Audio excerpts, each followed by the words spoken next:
Welcome to the Health Edge, translating the science of self-care. I am Mark Pettis, and really delighted to be with you this morning with my friend, colleague, John Bagnulo. John, good morning, buddy. Good morning, Mark. It's great to see you. Great to see you as always. We have a really eye-opening paper that we're anxious to share with our Health Edge family, and it's a paper that looks at, it's an epidemiologic observational trial that looks at associations of red meat consumption with cognitive decline and dementia risk later in life. And it's such a provocative paper that dovetails nicely with so many themes that we've talked about, John, in the past regarding this pervasive fear of meat and fat and whole fat dairy, and a few other papers that we've touched on in prior podcasts that sort of go along with this theme, that also look at egg consumption and whole fat dairy consumption. These are all epidemiologic studies. They're well done, large cohorts from Sweden, from the UK Biobank, and the outcomes are so critical as it relates to cognitive decline, what we would call cognitive impairment clinically, and dementia.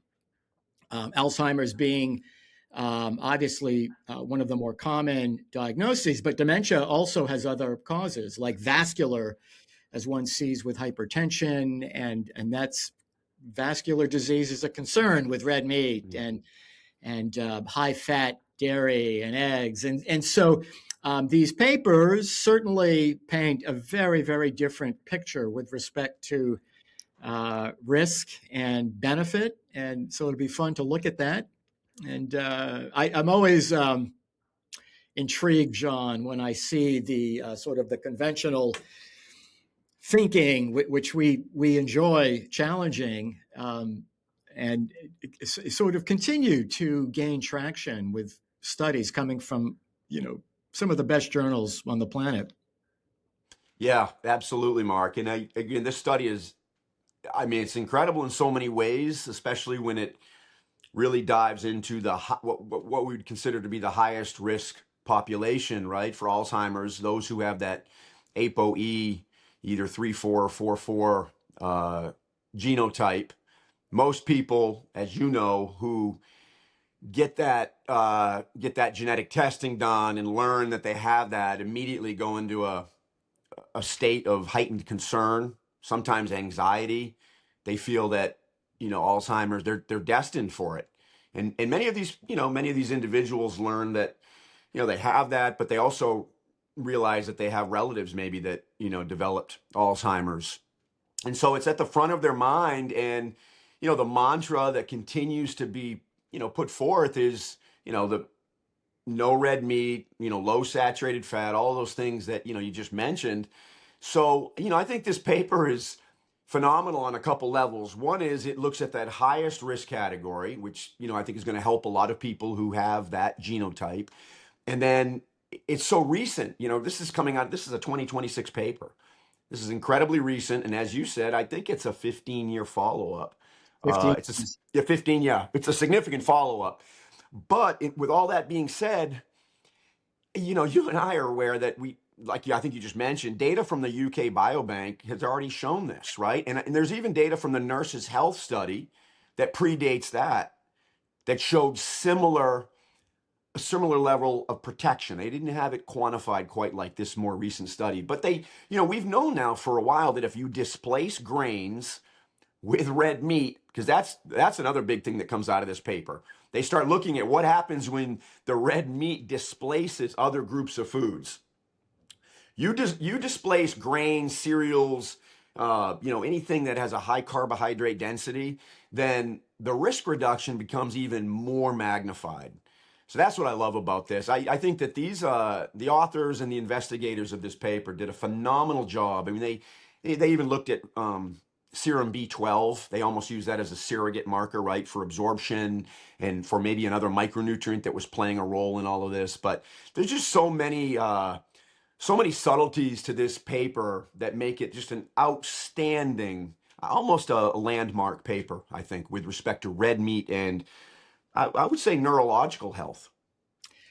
Awesome. Well, let's look at this. I'm going to bring up a few slides, John. So we'll review the paper and we'll talk a little bit more about what these APO E SNPs, these polymorphisms mean, what we understand about them, because they can be a little confusing if people aren't oriented to that.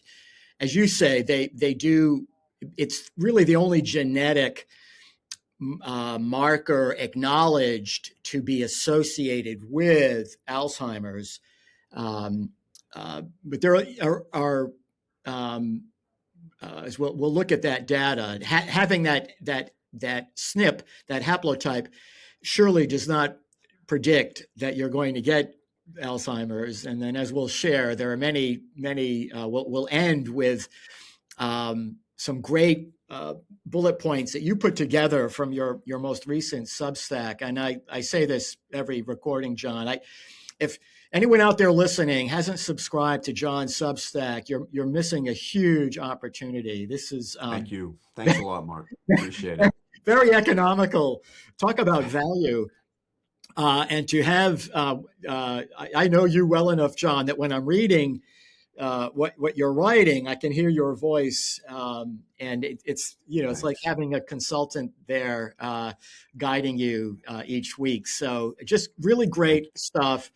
And so we'll end with a couple slides that summarize sort of 10 types of foods that we think are really awesome for brain health, and then 10 that should definitely give you pause. And again, so much of this contradicts what the historical perspectives have been with respect to food and health, risk reduction. So I'm going to bring up my slides here.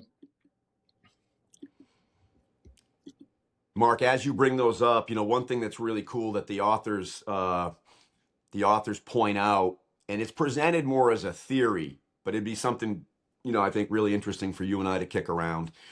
They look at the evolution of our species early on, right? There's an illustration there of where that ApoE34 might have first originated, and maybe we're looking at this all wrong, that ApoE gene has more to do with how much carbohydrate an individual can tolerate rather than it's a gene for Alzheimer's, right? So I love that part of this, is it goes back to that, that ancestral component to the diet. And we know that there are certain genes that make individuals more or less tolerant. Doesn't mean that a carbohydrate dense diet is good for any of the individuals with respect to the human species, but there are genes that make us maybe a little more tolerant, and that ApoE gene might be one of those genes where if you have the 2,2, you're more tolerant, right, of a diet that's high in grains and cereals. But if you have the ApoE 3444, that you have even a lower level of tolerance than other humans. I know that was, that I found that part to be really, really interesting, that anthropological human history component to this, which we always, we always touch on that. That is a really great point that you make, John. And this is the slide. I don't know if you can see. Yeah, that's it. That's John. it. Yeah. Is it projecting? Yeah, it's perfect. Yeah, and we talk a lot about evolutionary biology and how ultimately our modern environments vary significantly with respect to that compatibility as we evolve. And so, yeah, they really, I love that perspective as well. And here they're, the chimpanzee, right? Our ancestors, predecessors, were plant, right, specialists. And as we evolved, particularly as we expanded our brain through the consumption of more carnivorous, more red meat, red meat, yeah, and fish, you see the emergence of this ApoE4, which is associated with Alzheimer's, as we'll look at in a second. And then the APO3 is felt to be a bit more of a recent meaning a couple 100,000 years ago, as modern humans hit the scene as a kind of a protector. It's more consistent with sort of an omnivore type diet, and so that's a really good thing to keep in mind from an evolutionary biologic perspective. That which may appear to be maladapted in modern life probably had a very important contribution, and right. And there's no question, as we'll look at in this study, frequent meat eaters do quite well with this genotype. So let me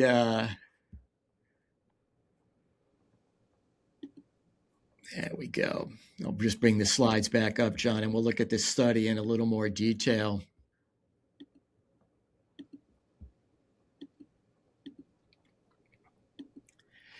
So this, as we talked about, was from the Swedish cohort with a 15-year follow-up. And I believe the average age was around 70-ish, right? So these are people at very high risk based on the APO4 genotype. And again, the question they're asking is higher meat consumption associated with better cognitive health among individuals with higher risk genotypes. And these higher risk, we'll look at in the next couple slides, the E genotype. So we have two alleles, right? One from mom, one from dad. The 3 would be considered normal. 4 would be considered high risk. So 3-4 has about 2 to 3 times the risk of dementia, and 4-4 as much as a 10 to maybe even 15 time risk compared to the 3-3. So they looked at about 2,157 people in this cohort over 15 years. Of course, none of them had dementia at the onset of the study. And what they showed were dramatic inverse relationships. Higher total meat consumption was associated with a significant slowing in cognitive decline and a very significant reduction in dementia risk. And I'll pause there for a minute, John, because that's just a take-home message, but that's a pretty dramatic difference between the, right, they take the highest quintile of meat consumers compared to the lowest quintile, and then they look at diagnoses over that 15-year period that would fall into the cognitive impairment. They also had cognitive testing, and then of course dementia diagnoses, and there was as much as I believe a 36% risk reduction for each 2 ounces of meat. Yeah, a little bit, actually a little bit less than 2 ounces, which is phenomenal. I mean, 50 grams is a little less than, it'd be more like 1.6, 1.7 ounces of red meat. If they discovered a drug, right, that reduced a person's risk of Alzheimer's by 36%, that would be the most prescribed medication in the history of the planet. Yes. And here it's red meat, right? Here it's a really easy solution. And there's a lot of different ways, we could go with that in terms of the mechanism involved. And there's some really cool theories out there. But again, it's not new. The UK Biobank, the data there supported also a significant risk reduction with higher levels. Again, it wasn't quantified quite the same way, but a 36% risk reduction for every 50 grams of red meat is astounding. Yeah, so you see a dose response. You've got a dose response. Yeah. You see what we know. There are many mechanisms that that basic science research and clinical research has demonstrated And it's that been repeated. And then there's the third component to this is that it's been repeated. yes, So, what people are waiting for is hard for you and I to explain. yeah. So we'll keep moving forward here. Yeah.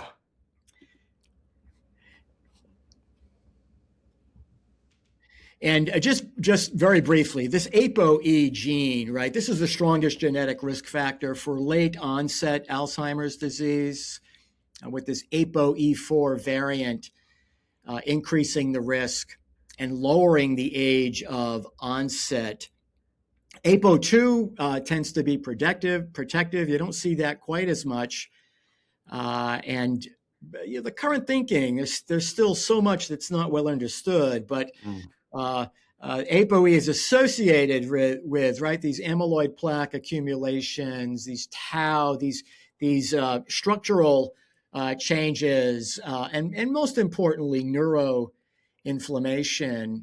And it's well accepted now, John, right, that Yeah. Alzheimer's is a good example of insulin resistance Yeah. in the brain, and we know that neuroinflammation, insulin resistance probably are very intricately linked as drivers, and that these plaques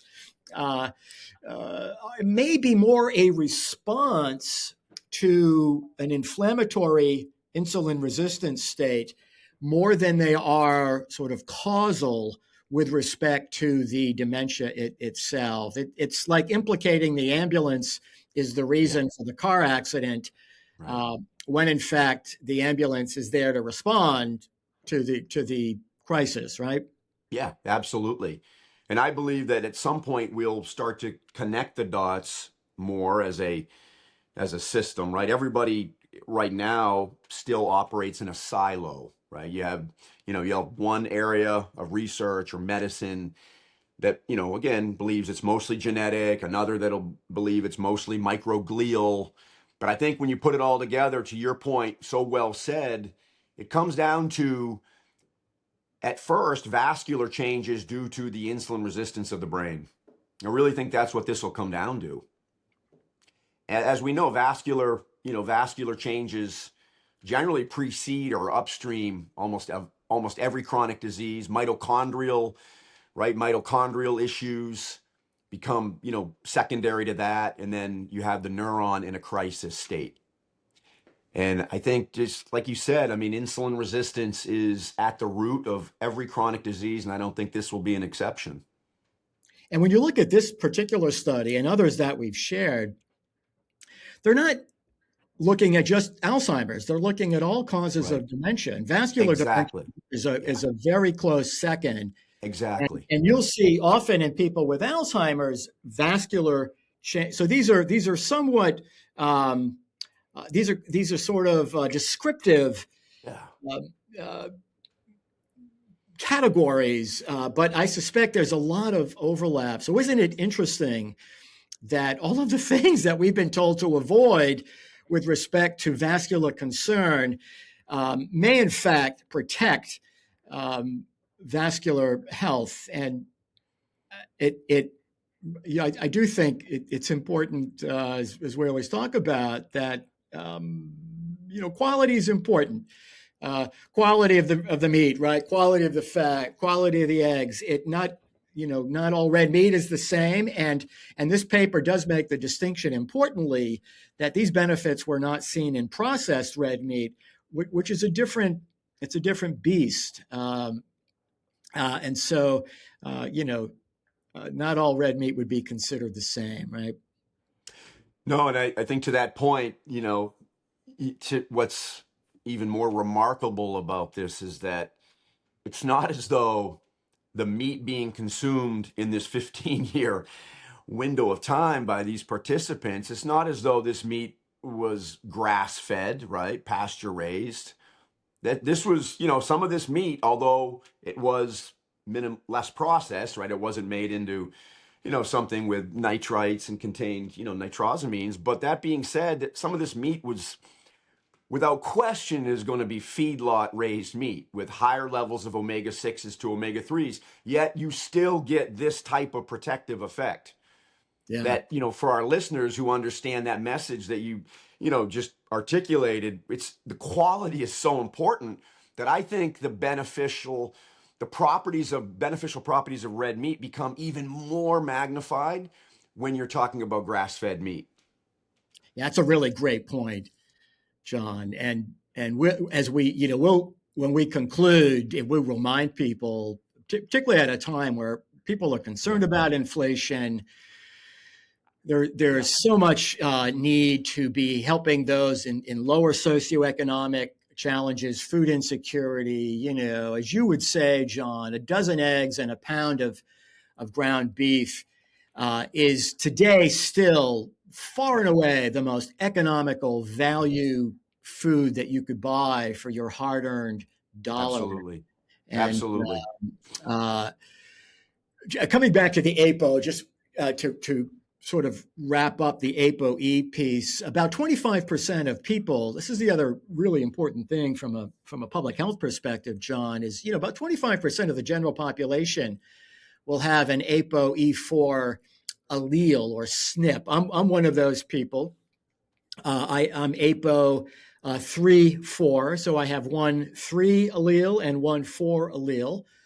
Both my parents had vascular disease with all of the cardiometabolic risk factors. And so for many, many years, I've paid very close attention to this story. And it's encouraging for me because I eat a lot of red meat. I eat a lot of eggs.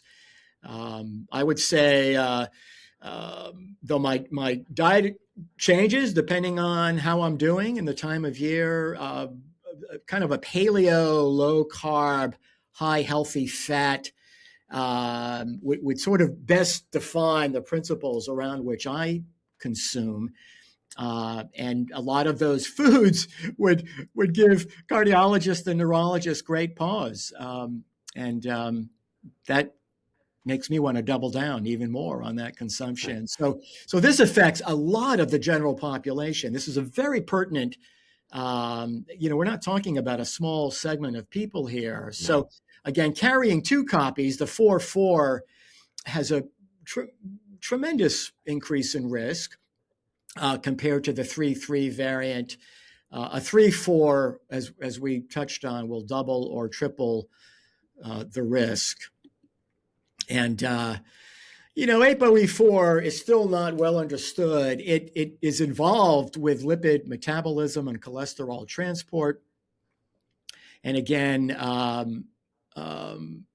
the association is with plaque formation. And I think we just still do not understand a lot about what's driving neurofibrillary tangles and beta amyloid plaques in the brains. You at autopsy, you can find brains loaded with plaque and tangles where no dementia was noted clinically prior to death, just as you can see people without a tremendous amount of plaque that have very advanced dementia. So these are associations that I think still are lacking more precise understanding. But again, having ApoE4 does not guarantee that a person will develop Alzheimer's. And right, John, we talk a lot about epigenetics, the ability to modulate the expression of a gene that a person may have an increased risk for. And this is a good example of a study that would suggest foods can modify risk at a genetic and probably epigenetic level. They didn't look at this specifically, but I suspect there are many really interesting molecular effects that are happening here. Yeah, this moves the needle, I think, in a very strong direction towards environment rather than genetics.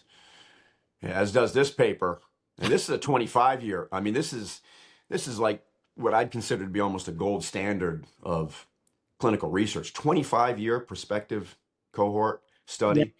Yeah. It's that's phenomenal, as well as the number of participants. And this is also that the Swedish cohort. Yeah.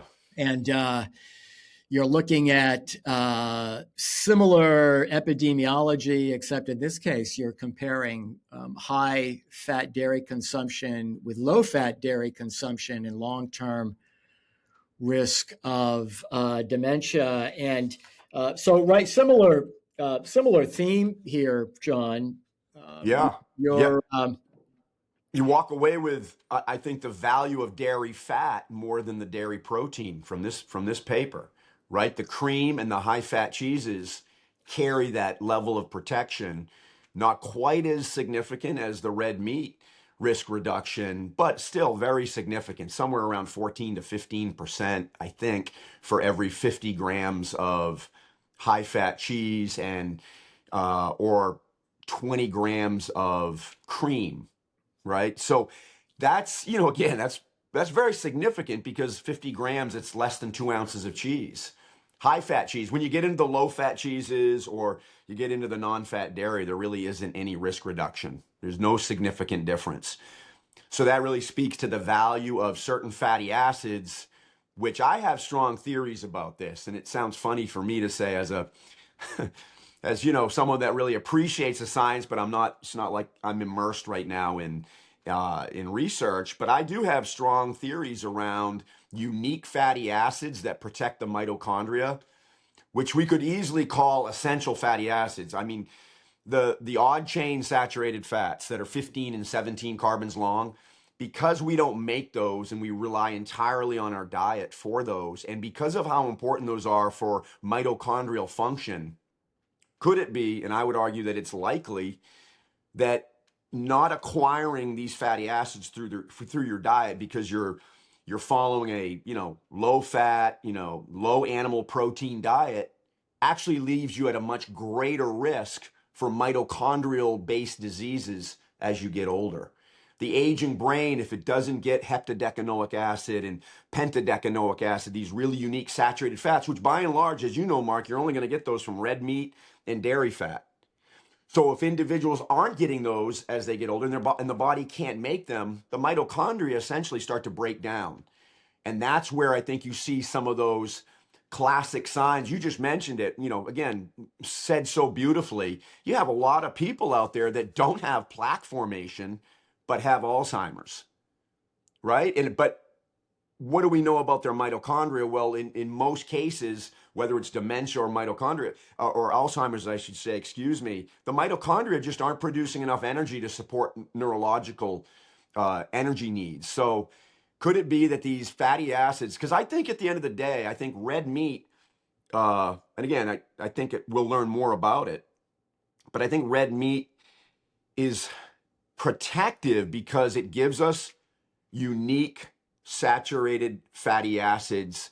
Dairy fat does as well. But I also think when people are eating more red meat, they're also typically getting a higher level of nourishment, right? For so many things that the brain needs. The zinc, red meat's one of the only reliable sources of zinc, in addition to some of the other things. So I love this paper, though, the dairy fat, because it's going to refute two theories. One is you should avoid saturated fat, right? And the other is that dairy foods are inflammatory. I still hear that all the time from people, even though there's now multiple studies in the last 5 or 6 years that have shown even the worst dairy products, the ones that you and I wouldn't want our listeners to choose, but they're rich in the sulfur-containing amino acids, and they have the dairy-based saturated fat, that they're actually anti-inflammatory. Every study done on dairy shows that it has more anti-inflammatory properties at the end of the day than people appreciate. So this is a great study, and I think it does speak to the value of fat and certain fatty acids for the aging brain. Great points across the board, John. And it underscores the importance that we talk about fat like all fats are created equal, right? Yeah. These families Right. of molecules with a host of metabolic function that can vary considerably. And we look at the matrix of food, and we know that beyond the fat, these tend to be much lower glycemic. You don't see the same excursions of glucose that you typically see. Right. you start to see these patterns and the mechanisms as we understand them in very consistent ways, and that's what it's always so sort of that cognitive dissonance that accompanies many of the guidelines and consensus Yeah, thinking is right. just that you've got something that is demonstrated to do this, and then you have a recommendation, and so it right, it comes back to this the challenge certainly of the uh, clinical research, medical industrial enterprise to pivot. These are not malleable structures, and people look at science, I think, in much the same way that they might look at religion. Right? It's like this undying faith that anything that is labeled science is an absolute truth, and there's such a wide range of quality in science, wide range of people doing the research with varying degrees of conflicts of interest and biases. And so, yet at the end of the day, somebody comes to you, somebody comes to you, somebody comes to me. We see a lot of people through the years that say, gee, I'm eating more meat. I cut out the low-fat yogurt, low-fat dairy, and I'm going more full fat.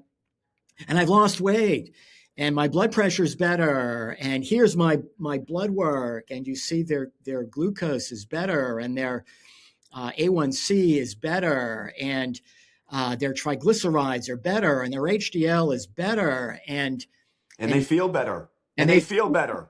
my experience of life is better, while the clinical perception is, I don't know, yeah, that's you're killing yourself. It's an interesting phenomenon. It really is. Yeah. Uh, and we'll look at one last study here, John, that just to underscore the point. And these are all recent papers. This, as you said, John, is 26 paper, and this isn't neurology. This is Yeah. gold standard stuff. And again, this was just a kind of a summary of full fat, the high fat cheese and cream linked to lower risk, potentially due to beneficial nutrients. As you said, John, there was no link found one way or another with low fat dairy. And they did look at the ApoE4 variants. Less of it did not distinguish who would respond Right. or who didn't, whether you had it or not. The favorable response was present, and just the last of this triad of nutritional epidemiology, and again, this was 2024 from the folks at Tufts and in DC, and this was looking at egg intake and Alzheimer's dementia risk in older adults. This was the Rush memory. These are cohorts of older adults, and again they track over time. And this was like a 7. Is that like a 7-year, 6 or 7-year follow up? a 6.5, 7-year follow up, Okay. John. Exactly, and again. Recent studies suggest that consuming at least one egg per week is associated with a reduced risk of Alzheimer's. One egg per week, John, right? Yeah. Egg consumption may lower Alzheimer's risk by up to 47% in these epidemiologic studies, driven largely by choline, which you talk about often, John, in the egg yolk. Yeah, but it's also a food matrix. I mean, that's the one thing I just wish, I don't think the authors did as good a job as I wish they had. That this is a perfect example of, I do believe choline is involved, but that's that reductionism that gets us in trouble. It's like with oily fish and thinking that it's all about the omega-3s. We can come back to that in a moment, but eggs have so much, right? They have so much that they offer us that many people fall significantly short of acquiring on a daily basis. I argue that people should eat 3 eggs a day if they can. And I recommend that for people who have had heart attacks, for people who have cardiovascular plaque. And it's like, to your point, people think, that when someone eats that way and they have that history, that they're killing themselves, which is, it's crazy. It's very difficult, again, to explain that type of psychology given the research that's out there. But, the egg is a source of longer chain fatty acids, obviously the choline, but the vitamin A that's fully formed. And there's this synergy that just doesn't get, I think, appreciated enough. And eggs are one of the most nutrient dense foods and one of the greatest values, like you just said. I mean, even if you're spending $7 or $8 for grass pasture raised eggs, you're getting possibly the most nourishing food that you can buy at any grocery store. And it's Definitely. just, yeah, I mean, without exception. And two quotes come to mind, John, with this cognitive dissonance. The first, I think it was Mark Twain that said, "It's not what we don't know that gets us into trouble; it's Yeah, what we know that ain't so." right, And right, there's a lot here that I think we know that just ain't so. These are good exactly. examples. Um, uh, but the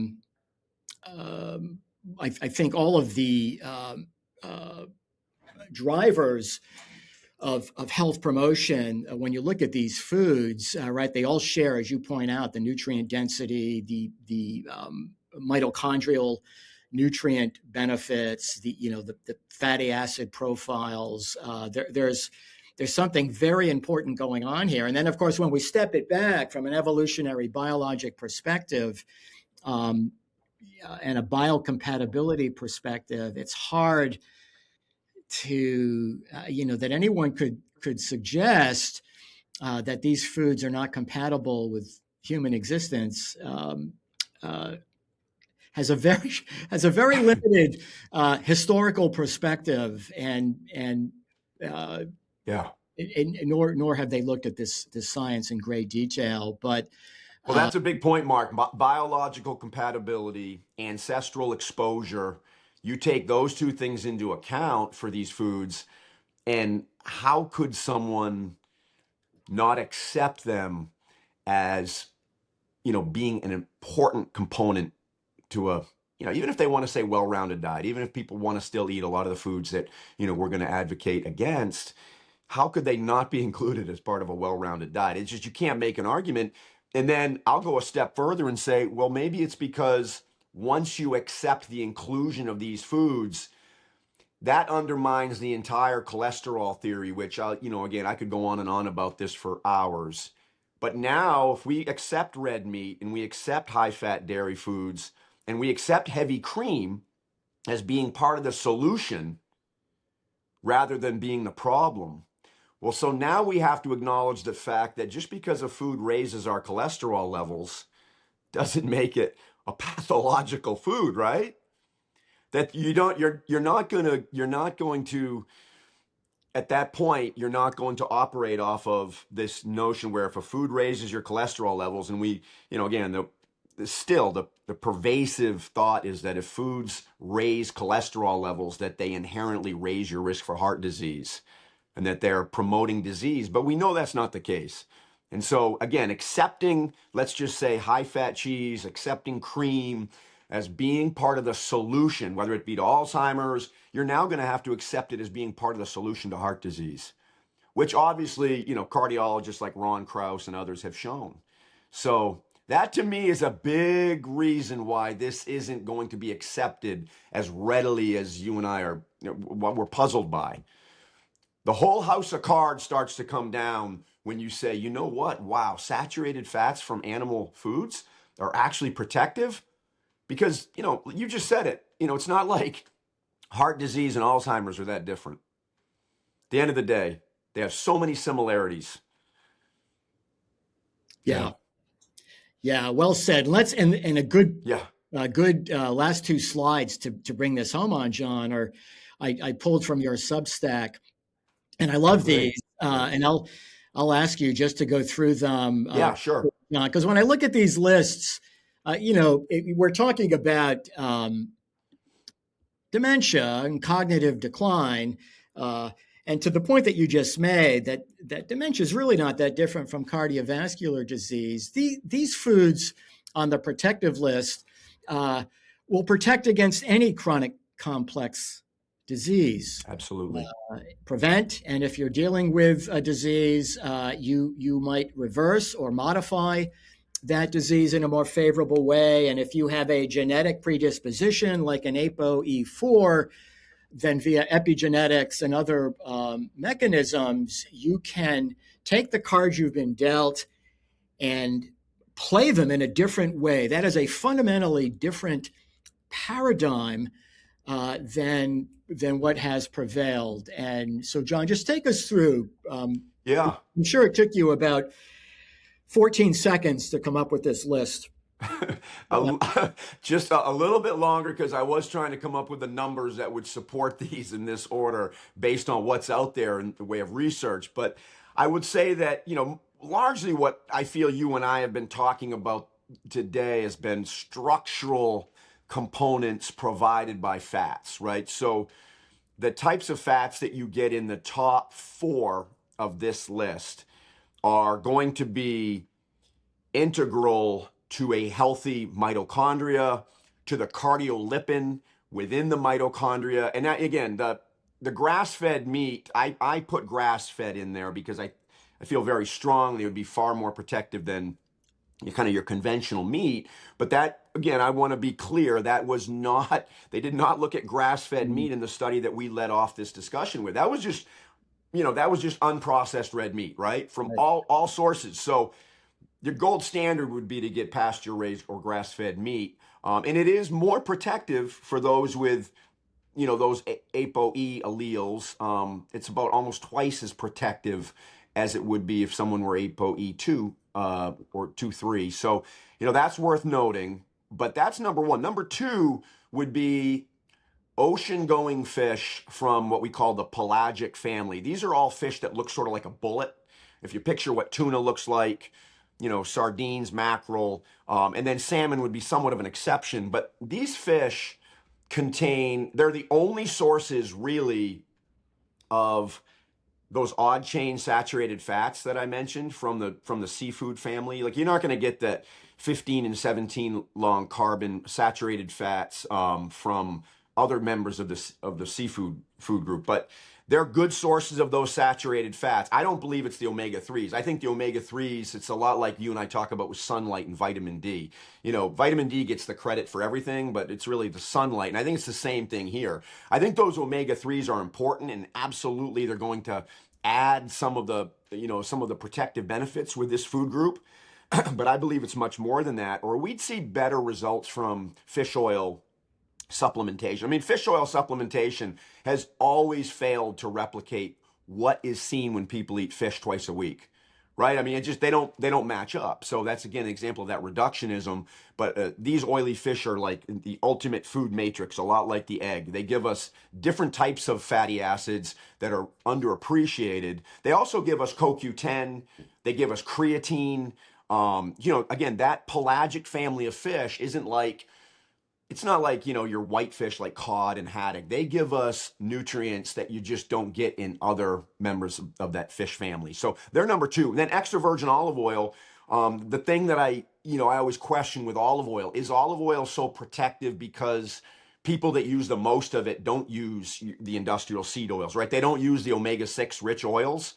They're using a really stable oil or fat, and it does contain some unique substances like squalene, which is really fascinating in terms of how that influences lipid metabolism in the mitochondria. But it's really clear that people who use the most extra virgin olive oil, they tend to have the lowest risk in comparison to other oils that people use for cooking or salad dressings and things like that. So that's number three. Number four, we've already talked about the full fat dairy products. Again, I added the grass-fed in there. That's not included in these big, this 25-year follow-up study. Grass-fed was never separated, but there are things in grass-fed dairy products like phytanic acid, which makes its way up through the food chain from the grass into the fat. That's also very protective against mitochondrial inflammation, things like that. So that would be the gold standard of a dairy product, full fat and grass-fed. It's going to have more vitamin K2, all types of K2.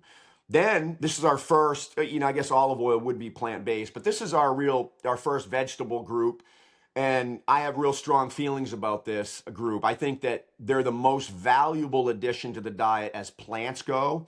There's no carbohydrate burden, right? They're not offering significant levels of carbohydrate at the end of the day, but they deliver a massive amount of micronutrients, especially potassium.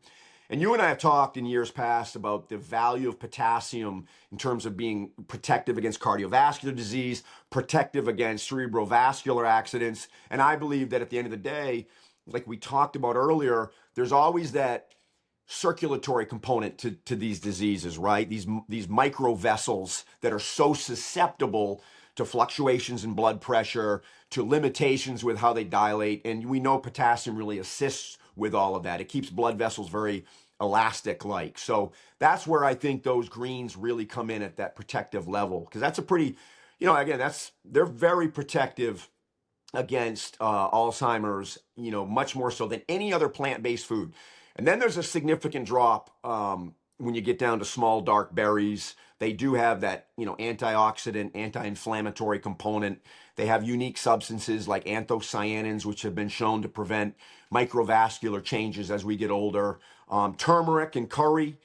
Again, it's worth noting, though, the turmeric has to be heated, and typically it has to be heated in some type of oil for it to become bioactive and to actually have the beneficial properties that would be downstream from its absorption. So we can't absorb turmeric or curry without it being heated and added to some type of oil. So that's number 8. Number 9, freshly ground flax seeds. That's, again, this is the only member of that kind of nut and seed family that cracks the top 10. Flax seeds do give us some unique substances like ligands, which we know affect the microbiome. They also affect circulatory components or our hemodynamics. And then lastly, unfiltered light roast coffee, which is great news for so many of our listeners, that look at this list and say, okay, all of these things I got to work towards eating more of, but that's one thing I maybe already have in place, right? And it's unfiltered because these fat-soluble molecules that can be transported in the blood in lipids like LDLs, they can protect those LDLs from causing changes, detrimental changes at the endothelial lining. So that would be like camphorol and caffeic acid, cafistrol, all these really, really cool fat-soluble molecules that are filtered out, unfortunately. If you run your coffee through a filtered like some type of filter or paper, you're going to remove those. But if it's unfiltered, when you absorb those and they get into circulation, they offer microvessels a certain level of protection that I think is underappreciated. So that's the top 10.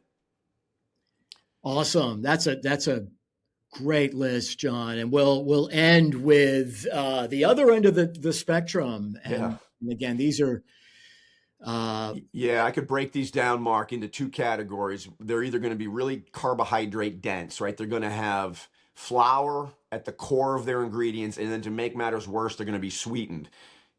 Pastries and cookies and all of the foods that are mostly flour and sugar are going to be the worst things we can consume because the carbohydrate density is through the roof. And you get blood-brain permeability changes, you get high levels of lipopolysaccharides in circulation. So that's detrimental to every facet of who we are. And then the other category here, just a simple. Yeah, excuse me, John. We talk a lot about carbohydrate dense foods, and essentially we're talking about grains, right? These are That's it. Carbohydrates that are not contained inside a cell wall or a membrane, Right.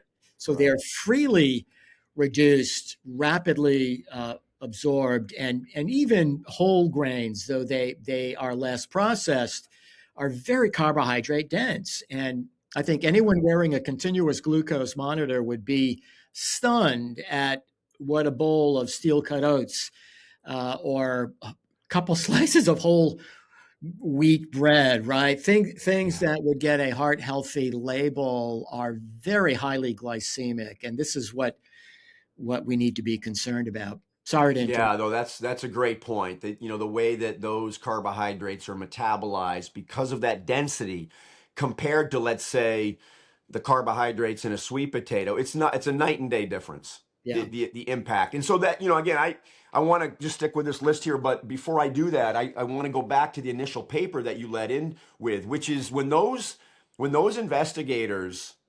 substituted red meat in for different categories of food, like if the red meat was displacing cereals and grains, the protective effect became even more magnified.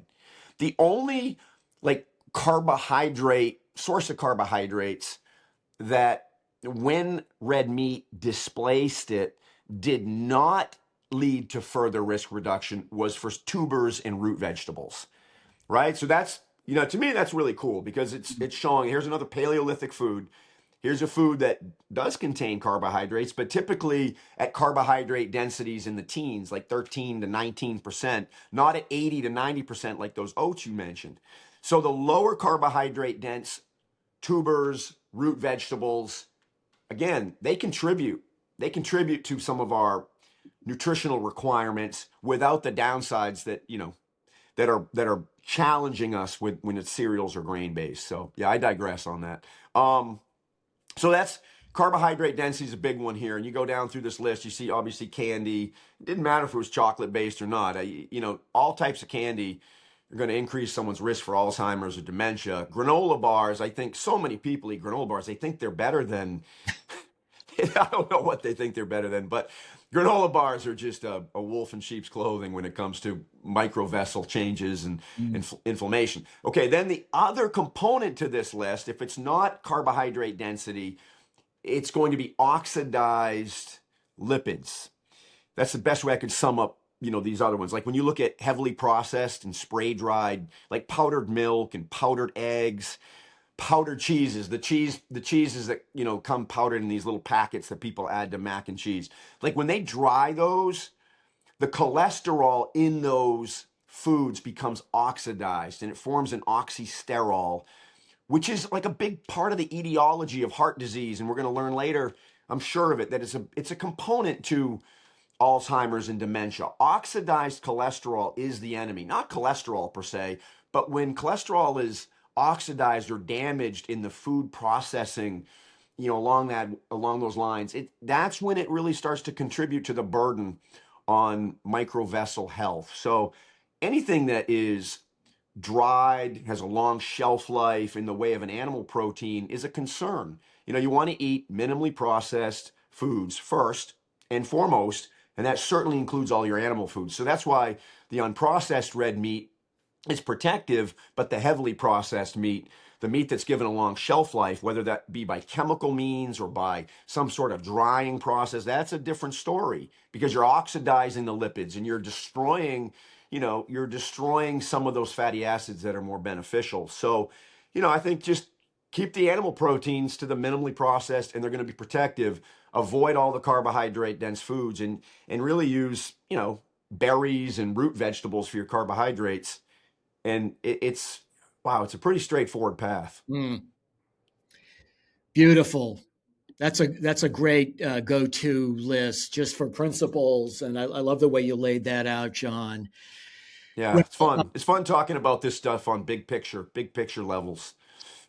indeed, it is. Well, hopefully, we gave our Health Edge listeners, many of whom I think are already oriented to the principles that we laid out. But it's nice to have very recent clinical research of good quality that we can share to reinforce these principles. And when research suggests otherwise, we like to look at that. So, like you, John, the lens through which I look at my own self-care, my own understanding of sort of who I am and how I function in this modern complex environment looks very different today than it did even 5 years ago, 10 years ago. It's almost unrecognizable to how I looked at things and how I applied those in my own self-care 20 plus years ago. And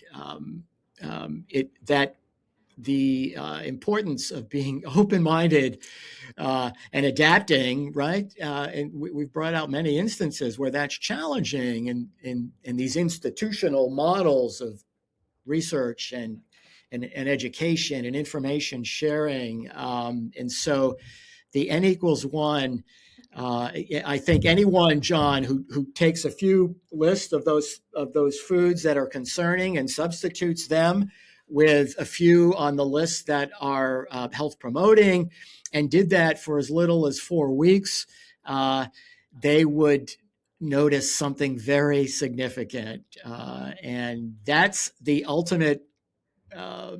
That's where the truth unveils itself for that individual, and that's probably the thread woven through most of what we share with folks on the Health Edge. So really great. That, I yeah. really enjoyed this discussion. Yeah, same here, Mark. I can't thank you enough, as always. And you're like the first to you're the first to find some of these amazing papers. That's a really, again, for our listeners' sake, that's a very recent publication. It's an early 2026 paper, and it's a good one. And so thanks so much for sharing that with us. Well, enjoy the rest of your busy week, John, and I look forward to connecting next week. And be well and stay well. Hey, you too. Love you, bud. Love you too, brother. Take care.